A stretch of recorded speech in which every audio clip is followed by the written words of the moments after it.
अच्छा अपना गुरु महाराज के पास में जाए छिए। फूल के बारे में तो कुछ जान रहा है। कुछो नहीं जानलिए फूल के बारे में। फूल पछले परब राखल बुझला। परब? हाँ परब राखल छला। की के परब रखल छल? तो चला हमरा बाबूजी ला। तोरा बाबूजी ला? हाँ कैला गए छे तो अपना बाबू के पास में ला जाएला। चला ना हमरा बाबूजी ला जेते से तो बाबियो जी बात तो वना तोड़ के भगवत कहते चोर चंडाल है। ओ हाँ की तोहर बाबू प्रण रखले हा? हाँ कि जे कोई बगीचा में ढुकत हाँ नाग बेली के फूल तुरत हाँ तेकरा उल्टा बांध बांध के पहले लाल का चरी मिलावेला। हाँ बाबा हे महान, हाँ ओना तोड़ के देबै तो छोड़ छोड़ के पकड़ के मारते। हाँ ठीक कहे छ महान। तोहर बाबू ऑर्डर देते तो हम चल जाओ। हाँ चला। अच्छा चला आगा आगा पछा से चला।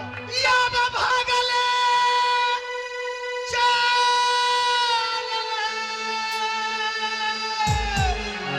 बाबा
सखीसर के साथ में।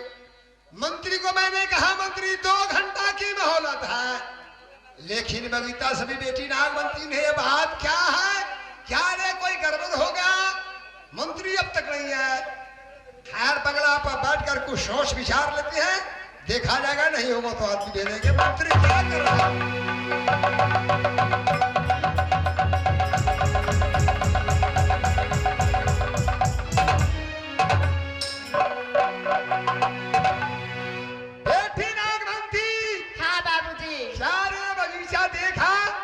बगीचा तो देखा। अच्छा बाबूजी बगीचा में एगो चोर अइले बुझलिए। अच्छा ओमे से फूल तोड़ के भागल जाय छलैया। वो चोर के पकड़ के उल्टा बांध के हम ले लिया के। चोर? हाँ बाबूजी। तुम्हारे साथ मंत्री नहीं गया? नहीं बाबूजी। अच्छा कैसा चोर है? अगर मंत्री को मैंने कहा कि मंत्री नाग मंत्री रे बच्चा है, तू बुद्धिमान है, ज्ञान नहीं है, लेकिन क्या बात है जे मंत्री साहब को साथ में गया। अच्छा मंत्री साहब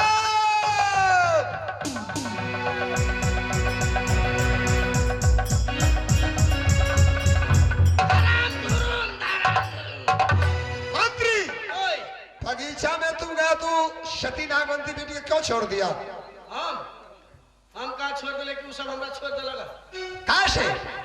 हमरा कद गए से बुझी सी रास्ता में गेलिए जोरे जोरे। अच्छा आधा रास्ता पर गेल त हमरा कद गए अते छोरी मास करिए कद करे दे करू सुनो, हमरा रास्ते में से घुमा दे लगा।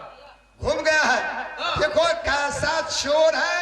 बेटी बोल रही है कि बाबूजी मैं एक चोर पकड़ करके लाया है, नागवेली फूल तोड़ कर भाग रहे हैं। देखो कैसा चोर है। चोर पकड़ के ले हाँ देखो तो कैसा है।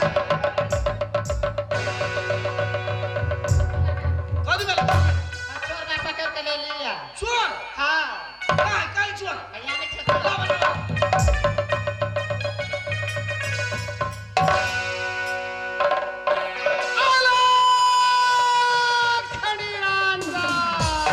पुरहारी महतो बहुते की जान चौके रोटी दुधाया काले काल पहले प्रेमपुर का प्रेमपुर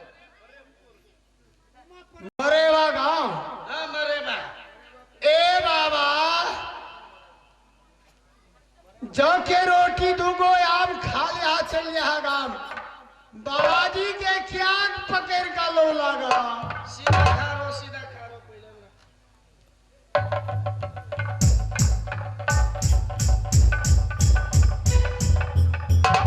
आया मालिक। ये कुरोई ना खियो है तुम्हारा आंख नहीं है। तो चिया तो हम रो है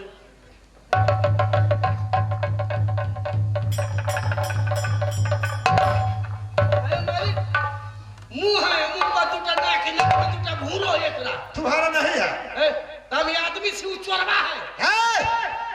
बैल घास अब बकरी कहीं चोर होते हैं तो जानवर चोर होता है। अरे मनुष्य में चोर बन जाता है। आदमी चोर में है। हाँ हाँ आया मालिक आदमी चोर है तो अपना तुम गोरा कहाँ चोर भेलियो? मैं राजा हूँ तू मंत्री है, कोई चीज का कमी नहीं है। किसी को कोई चीज छूट आवश्यकता नहीं हुआ तो चोरी कर लेते हैं। ए मैंने कमी रही तो चोरी करी है। हाँ काटू तो ओकरा से फिर छावा दूंगा। ए इधर आओ गा। क्या बात है? फूल तो ही तोड़ ले लिया। हाँ हाँ फुलवारी में फूल तोड़ ले लिया। हाँ राधा साहब के लड़की चोर चोर के इनका उल्टा बान बांध का कि बहुत बेइज्जत केला। तोरा बाप के फुलवारी हो केकरा ऑर्डर से फुलवारी में लगा। हमार बाबू मार के पीट दे तो उल्टा बान बांध का हमरा लो लगा डर के मारो ले लिया। अच्छी तो नागमणि के फूल तोड़ ले। ए ई कथी के फूल तोरा मालूम है? नहीं मालूम है।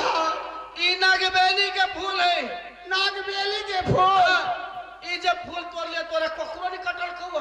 कोकरा नहीं छले पर नाग सब छले सांप सब छले। तो नहीं कटल कौवा? नहीं गोर लाइक का तोड़ लिए या।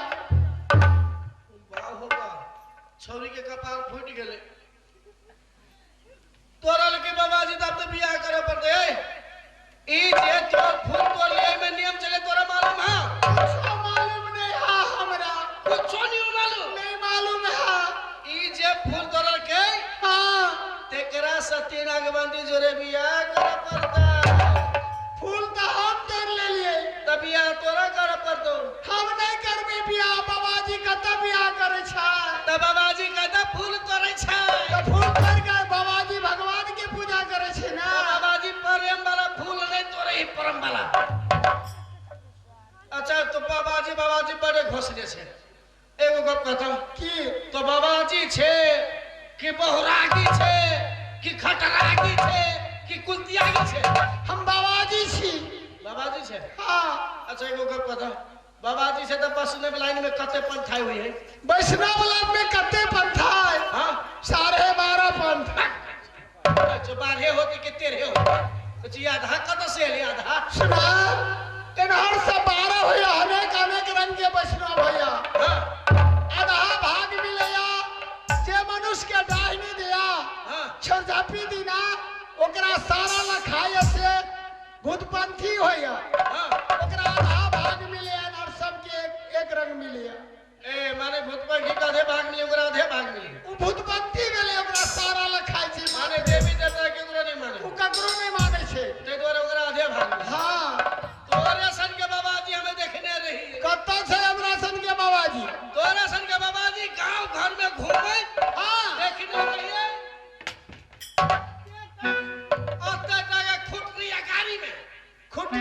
पछारी में हाँ हाँ अयोते टका पोटली पछाड़ी कोठरी में पछारी में हाँ हाँ यारो कहे की कहैया मोहन ऐसा के कान कटबे कटबे आप कत जेबे यारो की कहे सबके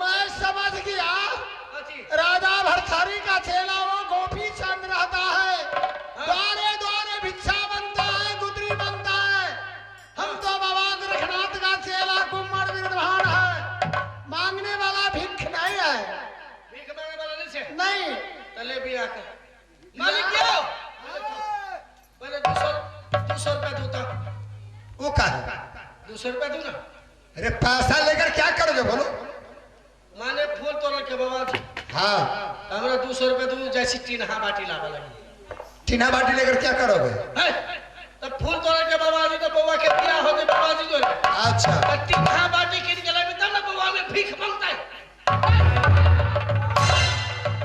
अरे मार लिया मैंने प्रण किया है कि आधा दिराज मैं दशरथ करूंगा ए आधा धीराजा दे हाँ जल्द करो ए इधर पकड़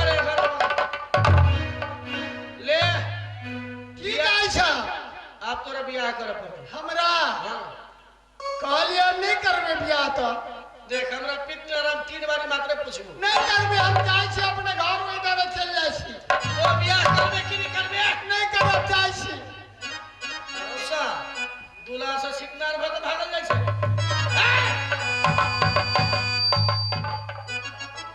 ओ बियाह करबे कि नहीं करबे से कहता नहीं करबे हमरा गांव जाय छी आ को बियाह करबे कि नहीं करबे हाँ हाँ करबे करबे बियाह नहीं करबे तो छे तोर बाप बियाह करतो कल हम ही करबे ले बाबा ये पे आओ सुगावती इधर हाँ पहले सुन लिया की कहै छियै पहले यहाँ बउआ के माला पे रहा देबै आ अहाँ के जब बउआ माला पे रहते तो चप्तबर गोर लग लेबै हे, हमरा गांव में पहले लड़की पेरबै छै माला तब लड़का पेरबै छै ई तोहर गांव के हमर गांव है तोहर गांव कम जे कसी से कर पहले माला पे रहा आई जब माला पे रहा तो चप्तबर गोर लग लिया अच्छा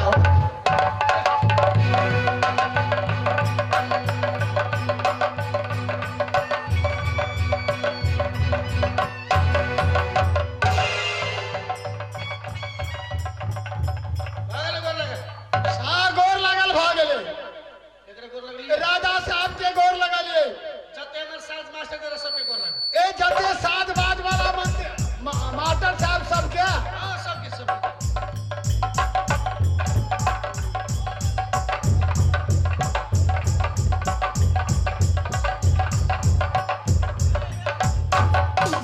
भागल सबके गोर लाग लेलिए जते महफिल में बैठल है बाबू भैया माय बहन दीदी बहनी जते गोरा बैठल है हाँ हाँ तकरा सबके गोर लग ए जते आई महफिल में बैठल है माय बहिन बाबू भैया काका बाबा सबके गोर लगा पड़ता है सब एक ठीक है गोर सबके लग ले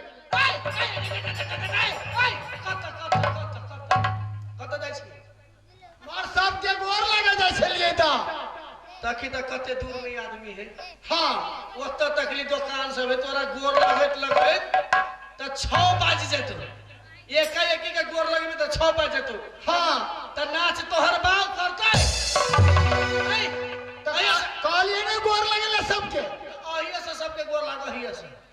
से गोर लाग लिया ये सब सबके हम गोर लगै छी प्रणाम करै छी।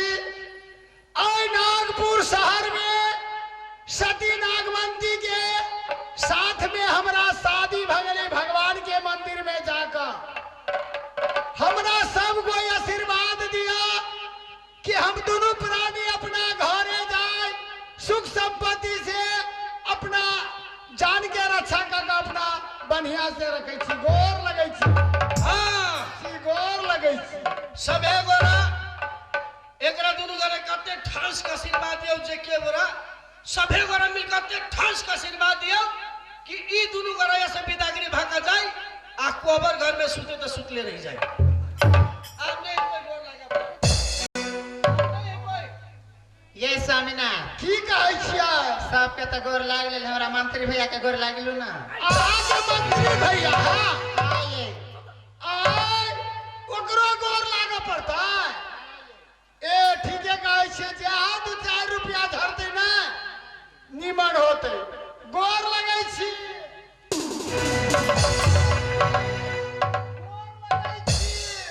देखली छोरी वही बड़ी बदमाश गोर लगै छी। खर्चा लगा किया हमरा पेड़ा घेराला पान तान खाइला?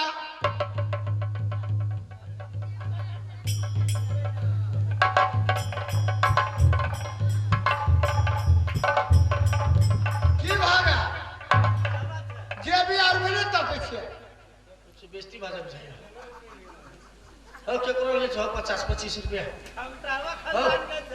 दाना है थोड़ा बेइज्जती कर छै चुप ना खाता इज्जत बचा दे कोई कोई बचा दे की दाना हो काका सब ए दियौ ना, क्या रुपया देबै दियौ ना। हम ना घर से गेलै घर से लाबे गेलै से लागे छी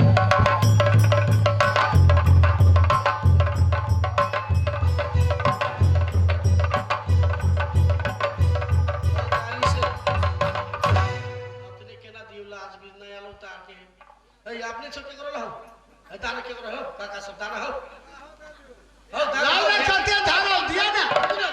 ला धर पराई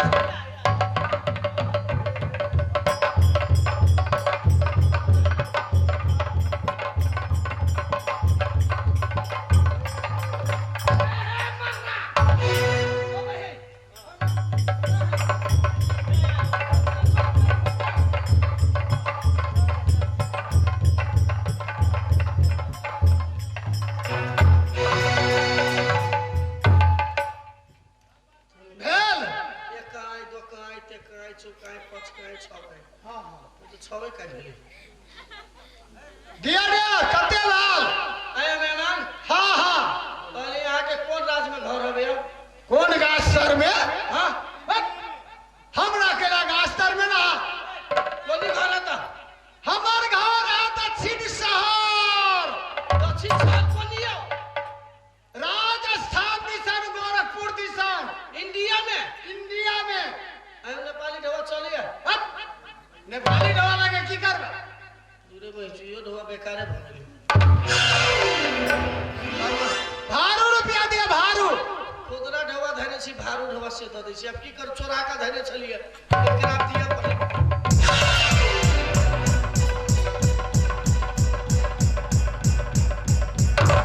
मेहमान चलो मन में दुख तकलीफ नहीं कोनो दुख तकलीफ नहीं हमरा है। हां जे खुदरा मुद्रा जे बाच गेल है हाँ हाँ अरे जोगा का धने छलिए कोई बात नहीं लो। केकरो देखा नहीं देला चुपे चापे धले अच्छा जहाँ दिल के जहाँ खुदरा हमरा इंडियन पैसा नहीं दिल का, हां इंडियन हम मोहर पैसा नहीं ले कता हम भदवा देबै। कदा भदवा जमा ठीक है चलो चलो। कदी भेलियो एला हाथ पर धार छी हर बात धो देली कथी एला उठवा नहीं चलिए हर रोज का धो देने छलिए हम कहिए पैसा आर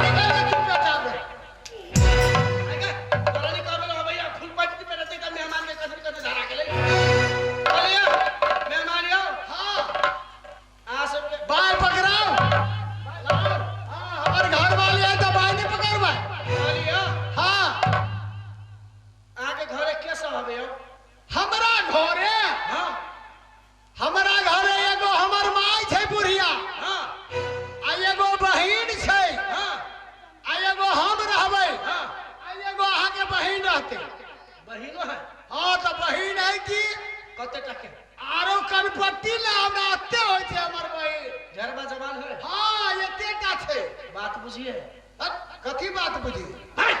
कची कची जुआन है झरबा जवान है। हां भाई करपट्टी होय छै। तो वह कहलिया माने अब तक रिश्ता जोड़ा के दुनु गोरा के। हां हां काल जब खिखिर पूरी लगा जाबे हा गांव पर खीर पूरी लगा वह तो आची बाबा जी यहाँ घरे नहीं रहबे। हाँ हम बउआ कनिए रहते। हां आके बहिन असगरिया जे रहते आ हम जे कथु कहबे त हम बात बुझते। कथी कहबो? कथी कहबे? एक लोटा पाइन दा कनी बीड़ी धरा दा कनी सलाई लाम दा कथी कहबे? हां वो बात सब बुझै छै। तो वह बात कथी? अच्छा देखियो हां यौ ला जाओ कोई बात नहीं देखे छी धिए पुते। हां आप परम तोय चलियो हां ताई द्वारे बियाह करे पड़ लियो ला जाओ लेकिन वह 2-4 महीना करी काम धंधा करी बचा खोचा के। कथी 2-4 महीना काम धंधा बचा के? अरे सारी कते मूर्ख बुझाए है। मूर्ख छे ला जाओ देखी छी साफ धिया पुता है। वह 2-4 महीना करी साफे काम धंधा करी बचा खोचा। आ तो खोल के कहू ना 2-4 महीना कोन काम धंधा बचा के? तो अखंड ला जब कभी इंदा में से पानी भरा चूल्ही फूका आ चूल्ही फूक जते साया के छोरी में जाग लग जते तब 2-4 महीना हमरा बहिन भंसा भात करते। तो मैं बात कथी जा अच्छा चल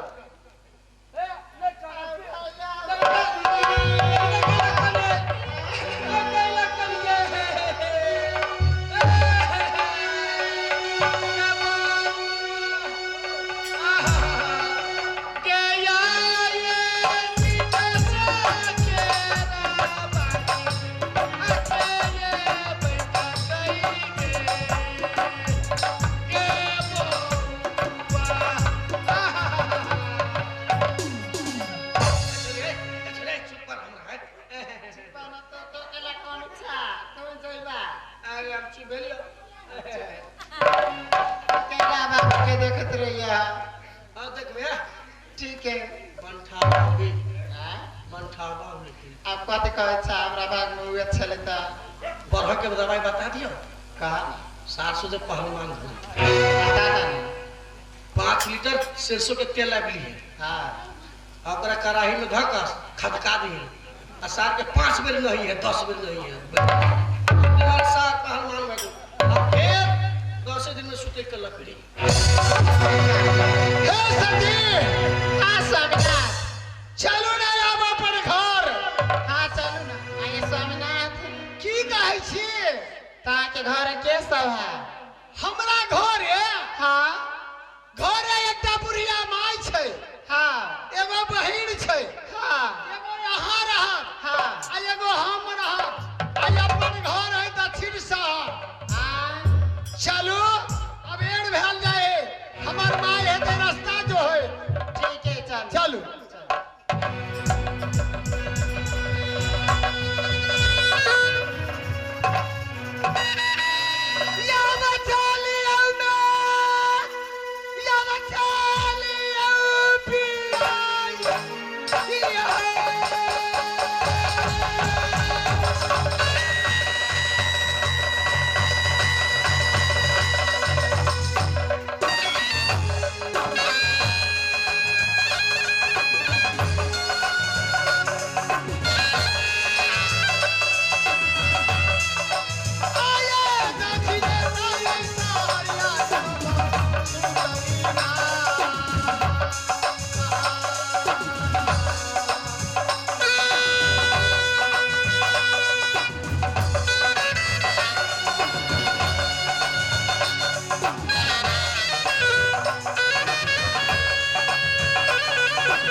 कि हमारे बेटा कभी आओ देश दुनिया सा चलो अपना घर है दक्षिण सार घर में माता सूर्या की सेवा करा ननद अगर मेरी के सेवा करा नगर समाज के सेवा करा देवई ने हाँ ये चलो चलो अब चलियो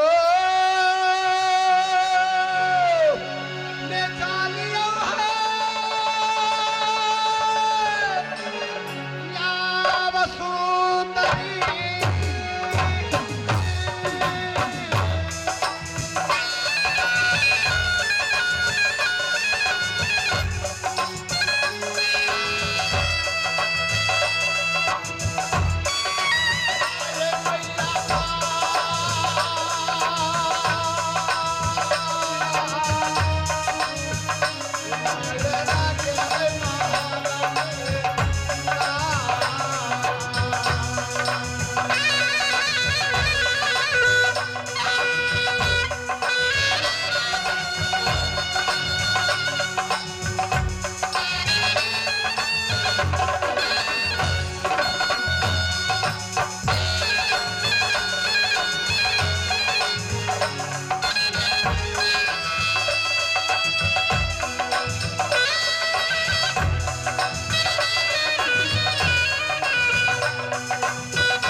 गांव के आय जाए में सब हमरा चुमाते उमाते सब चीज करता तब आ कतु जाए हमरा एना केना छोड़ के जेबिया सुनो हां हम यहाँ के घर वाला छी अहाँ हमर घर वाली हां हमर बात नहीं करबै त केकर बात करबै भगवान के पूजा पाठ का हमर नेम छै कि जाले भगवान के पूजा नहीं करै छी ताले हम कतौ नहीं जाय छी अहाँ की करू ए गाछ तर में बैसू हम जाय छी कीर्ति सागर में स्नान क लेबै भगवान के पूजा करबै मंदिर या छै आई आबै छी त 10 मिनट में चलि जाब 10 मिनट में चल लेबे 10 मिनट में महल धड़का चलि आब त लेने यहाँ सड़क चल जाइत रह अच्छा ठीक है लूटा जना जल्दी आबि लेकिन अच्छा हम बहुत जल्दी आबै छी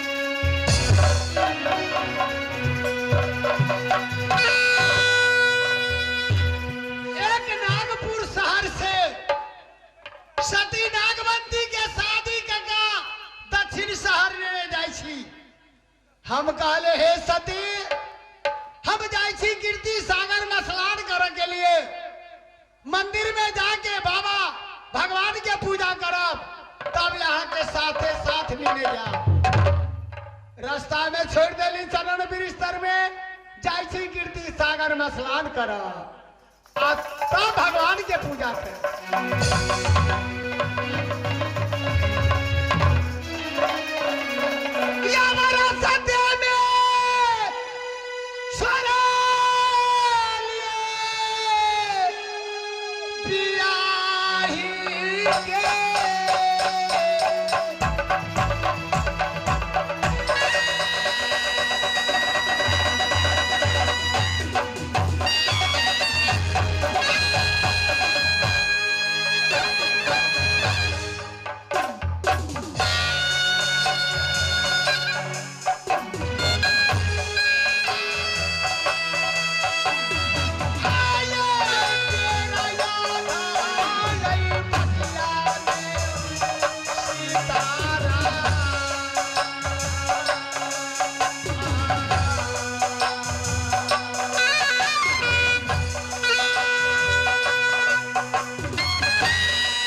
दस मिनट के लागे हम जाए छी कीर्ति सागर नहा के हम जल्दिए चले इतना साँझ पड़ल जाए है हमर स्वामीनाथ कहाँ भीतर ये मास्टर साहब छिए ये हमार केकरो देखलिए जाए गई दैया गई अब तो हमरा आधे बाट में छोड़ दिलका अब हम कथी करिए ये सनाकपुर शहर हम घूर के जेबे तो कथी कहता है राजा नागेश्वर के बेटी केहन छलैया कि कथी कलकै जे आधे बाट पर ल गेलै छोड़ दिलकै कौन अथी है अच्छा ठीक है लो छोड़ के गेले तो की भ गेलै हमरा मालूम तो देने छलैया कि घर है हमर दक्षिण शहर में जाए छियै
जइया रात भेल जाय है कत्ता जइया दक्षिण तरफ कत्ते दूरी अभी अत्ता सा ठीक है लिए जा